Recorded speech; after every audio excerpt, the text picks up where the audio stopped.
बढ़ लेते बेटा नेक्स्ट क्वेश्चन की तरफ। नेक्स्ट क्वेश्चन है in the given LC circuit charge on the capacitance maximum t equal to 0। बेटा समझना इस बात को। Find time at which charge becomes 25% of its initial value first time. ठीक है, ऑप्शन आपको दे रखे हैं, just to can see. Okay guys, चलिए बेटा समझ लेते हैं इसके कॉन्सेप्ट को। तो यहाँ पे आपके पास एलसी सर्किट में चार्ज और करंट जो होते हैं बेटा ऑसिलेट करते हैं, बट यहाँ पे चार्ज की बात की जा रही है, वो भी t इक्वल टू 0 पे आपके पास मैक्सिमम आपका चार्ज है।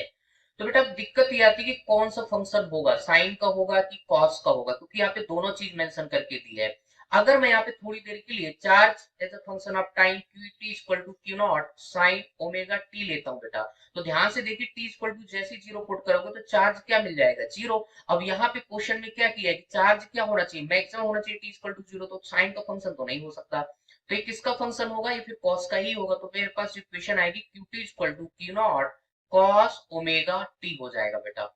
क्लियर है, तो ये आपके पास इक्वेशन आ जाएगी। अब यहाँ पे आपके पास ऑप्शन जो हो गए तो थर्ड होगा या तो फोर्थ होगा।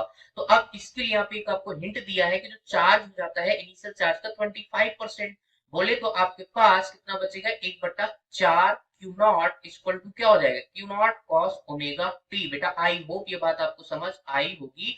मेरा कहने का मतलब ये है कि यहाँ पे जो चार्ज होगा ना क्यू टाइम टी पे, वो कितना हो जाएगा, क्यू नॉट का कितना 25%, 25 डिवाइडेड बाई 100 करोगे तो कितना आ जाएगा बेटा, क्यू नॉट बाई 4। तो क्यू नॉट बल्ले बल्ले, तो हमारे पास कितना हो जाएगा, कॉस ऑफ इनवर्स आपका 1/4 इक्वल टू कितना हो जाएगा, ओमेगा इंटू टी। और ओमेगा की वैल्यू कितनी होती है भाई, ओमेगा की वैल्यू होती है square root of L C.